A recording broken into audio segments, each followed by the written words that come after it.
नमस्कार दोस्तों। आज की कहानी एक भावनात्मक सामाजिक कहानी है। एक दिन एक कंपनी में एक इंटरव्यू के दौरान बॉस, जिसका नाम रोहित था, सामने बैठी महिला से पूछते हैं, पूजा जी, आप इस नौकरी के लिए कितनी तनख्वाह की उम्मीद करती हैं? पूजा ने बिना किसी झिझक के आत्मविश्वास के साथ कहा, कम से कम 90,000 रुपये। रोहित ने उसकी तरफ देखा, फिर आगे पूछा, आपको किसी खेल में दिलचस्पी है? अगर है तो उसका नाम बताइए। पूजा ने जवाब दिया, जी हाँ, मुझे शतरंज खेलना बहुत पसंद है। रोहित ने मुस्कुराते हुए कहा, शतरंज सच में बहुत ही दिलचस्प भला खेल है। चलिए इसके बारे में बात करते हैं। आपको शतरंज का सबसे ज़्यादा जो पसंद हो उस मोहरे के बारे में बताइए, या फिर किससे आप सबसे ज़्यादा प्रभावित होती हैं? पूजा ने मुस्कुराते हुए कहा, वजीर।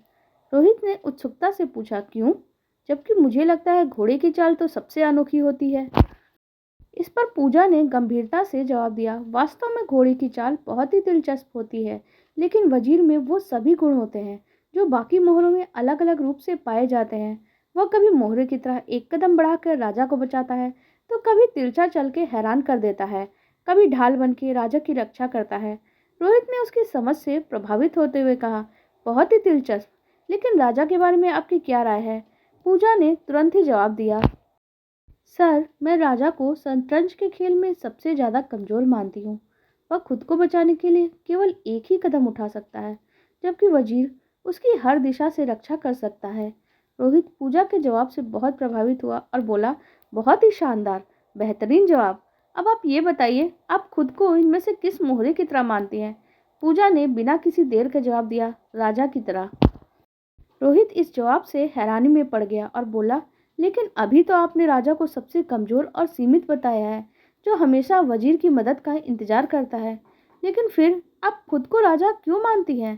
पूजा ने हल्की सी मुस्कान के साथ जवाब दिया, जी हाँ, मैं राजा ही हूँ, क्योंकि वो वजीर मेरा पति था, जो हमेशा मेरी रक्षा मुझसे बढ़कर, मुझसे प्यार से हर तरीके से करता था, हर मुश्किल में मेरा साथ देता था। लेकिन अब वो मुझे पूरी तरह से छोड़ चुका है, अकेला। रोहित इस जवाब से बहुत ही ज़्यादा भौचक्का रह गया। उसे थोड़ा धक्का लगा। उसने गंभीरता से पूछा, तो आप ये नौकरी क्यों करना चाहती हैं? पूजा की आवाज़ भर्रा गई, उसकी आंखें नम हो गई और गहरी सांस लेते हुए उसने कहा, क्योंकि मेरा वजीर अब इस दुनिया में नहीं रहा। अब मुझे खुद वजीर बन के अपने बच्चों और अपने जीवन की जिम्मेदारी उठानी है। यह सुनकर कमरे में गहरी खामोशी छा गई, लेकिन रोहित थोड़ी देर रुक कर तालियां बजाते हुए खड़ा हो गया और कहा, बहुत बढ़िया पूजा जी, आप बहुत ही सशक्त महिला हैं। आपको नौकरी के लिए चुन लिया जाता है। यह कहानी उन बेटियों के लिए एक प्रेरणा है जो जिंदगी में कभी भी किसी तरह का मुश्किलों का सामना करती हैं।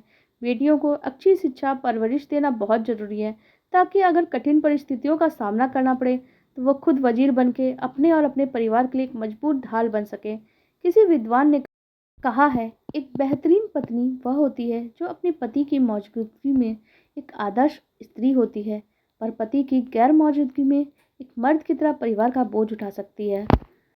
ये कहानी हमें सिखाती है कि जीवन की परिस्थितियाँ चाहे जैसी भी हो, अगर आत्मविश्वास और समझदारी हो तो कोई भी मुश्किल हालात को पार किया जा सकता है। अगर आपको हमारी ये कहानी अच्छी लगी है तो कहानी को एक लाइक दे दीजिएगा और हमारे चैनल को भी सब्सक्राइब कर लीजिएगा। धन्यवाद।